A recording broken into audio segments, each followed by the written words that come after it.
and it investigates Ireland's haunted heritage. Yes, indeed, I hear you go. This hour of the morning, Angela, really? Well, Anthony Kerrigan, Sinead Houlihan and Jennifer Kerrigan are the co-authors who are behind the team of paranormal investigators known as GhostÉire. They're based in the southwest of Ireland, and they describe their goal as being to find spiritual and scientific reasons for the paranormal, the supernatural, and similarly unexplained phenomena. Now, to tell us a little bit more about it, who better than one of the co-authors, Anthony Kerrigan? He's on the line and all ready to have the chat. Anthony, fascinating stuff. How are you? Hello, Angela, and hello, Castlebar and County Mayo. How are you doing? Well, you're very, very welcome into the county, and I tell you, it's a very dull, wet county today. Anthony, from your own point of view, though, the west of Ireland is full of stories about spiritual hauntings, paranormal, etc. But tell us about the southwest of Ireland as well, because GhostÉire, paranormal investigators, I believe. Yeah, we go around numerous locations around the country there. Some places never investigated before. We try and do different kind of experiments using different methods of communication. So we mainly probably use recording devices, visual devices like night vision cameras, like little tiny gadgets like a seismometer which measures vibration, all these little type of gadgets. But we go around for the sole purpose of these venues or locations, just see the history.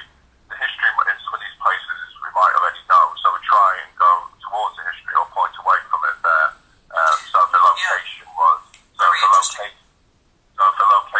to do with some well-known business person from say 300 years ago, we'd use this experiment called occupation cards, and we try and these cards have illustrations and old medieval names on them, and we try and find out what kind of occupation that person popular and what other occupations there the spirit might know of in there today, and what occupations they think we do. So it's an interesting kind of subject. And different in a way to what a person might expect. I suppose, for me now, I would regard myself as a very sensitive soul, and I don't mean sensitive as in easily wounded, but I pick up energies and I pick up things about a place, and I kind of believe in a way that buildings hold history in the sense of a person can get a feeling when they go into a building. Is that some of what you're describing in relation to the energy a place can give off when you go into it? True, like other locations we've been to there, we're always put on our mind that the place is going to be haunted. Now, haunted is probably given a negative word these days, but we believe ourselves that there's spirits everywhere we go to. Now, people say, like, I won't want to go there because there's a graveyard, I won't want to go there, but you wouldn't know there's people buried underneath your own building, hundreds of millions. Well, it's very likely there is, let's be honest, especially when you think of the famine times and everything else. I mean, sure, there probably isn't an inch of ground in Ireland doesn't have a body somewhere. True. And like I just mentioned, like going into these buildings too, and that sensation of not wanting to go into a room, is our environmental factors like electricity or infrasound that can cause you stuff for you to feel paranoia as well. Even like if some locations, the history you might already know, you might feel, I don't want to go in there because somebody got beheaded or, an energy, yeah. So it's probably media and religion as well that would probably, put it in your mind for that. And I notice, I mean, from your own point of view, Anthony, you mentioned that the goals sometimes are to find spiritual but also scientific reasons for the paranormal. What would you say to somebody who said, what's paranormal? I mean, how would you explain it? Well, paranormal is it's the existence, what we think is there, but we can't explain it. So from scientists' point of view there, they can't say it's real, but they can't say it's not real. For us ourselves, it's getting a bit more easier to find paranormal evidence, thanks to technology and all that. But it doesn't matter if you get 100%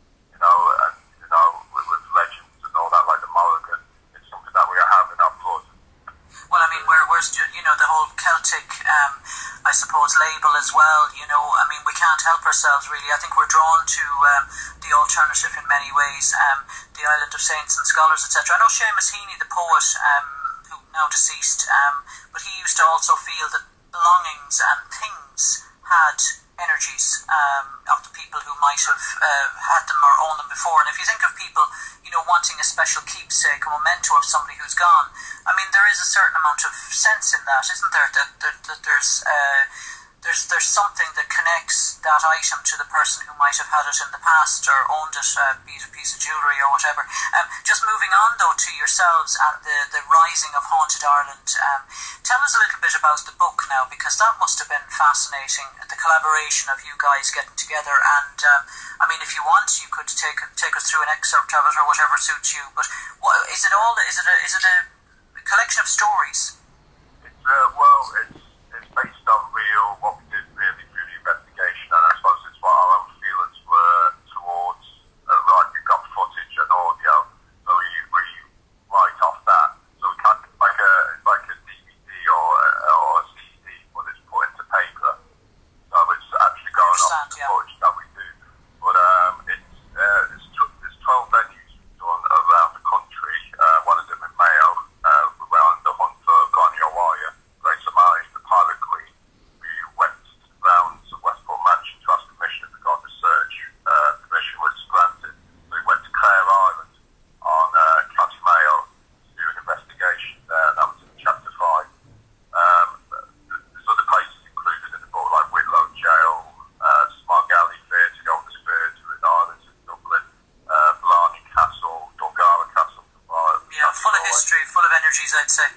Full of energy. Well, each chapter involves one of the team, one of the team members, one of the team members' journey towards that investigation. Yes. So each chapter starts with their journey. Well, it could be the car breaking down or seasickness, that kind of stuff there. And then it has the investigation, then there's the history, and then we do a conclusion based on the investigation and history, trying to link that to what we've got there. Fascinating. The book includes maps and photos and the DVD. And is there anything from the book you wanted to share with us as such? Anything you wanted to read from the book? Or Well, I got a chapter here, chapter 5, which is when we're on the search for Grace, the Pilot Queen, Gráinne Mhaith. Yes, yeah. And it's when we're doing an experiment inside the castle in Clare Island, and I'll just read a bit out there.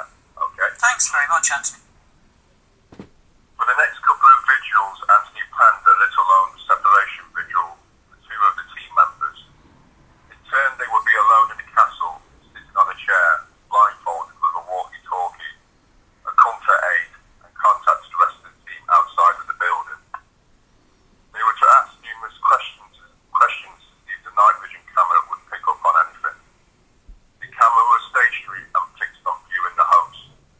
A Charlie Roger flag was placed to the right, and a K2 meter would be held in their hands. On the floor was a seismometer. This was the first time we had used this gadget. Its aim was to light up if touched or if vibration happened on the surface it was on. An added treat was the sound recording Anthony had made.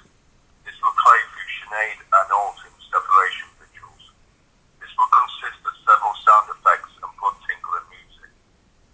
It was nearing 11:30. Sinead was first up.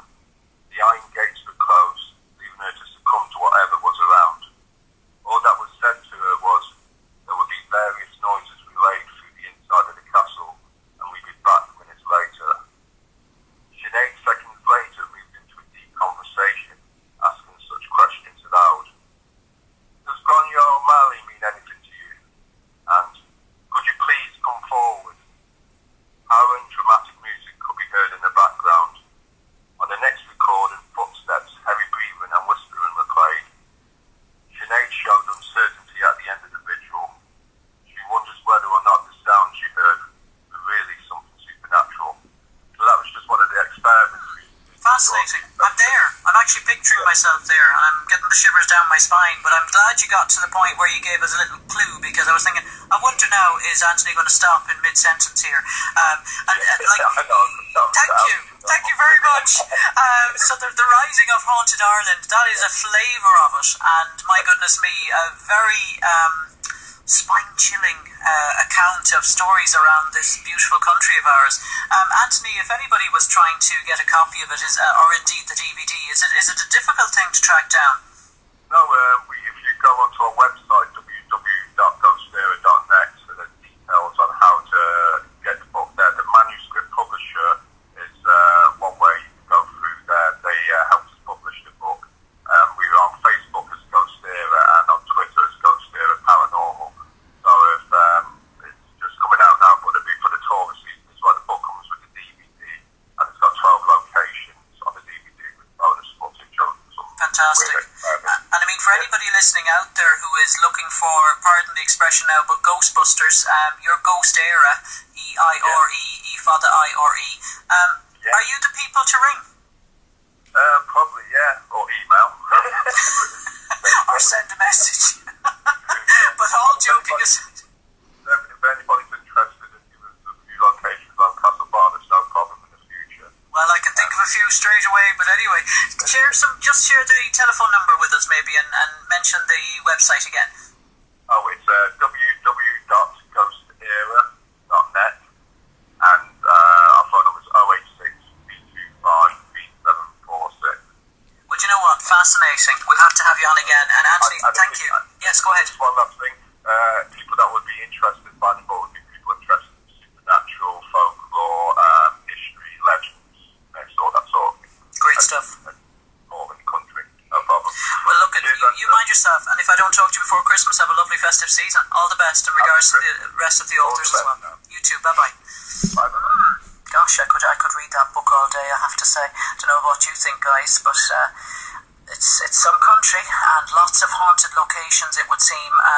That was Anthony Kerrigan anyway. The Rising of Haunted Ireland by GhostÉire. It's all one word, Ghosteire, and that's Éire.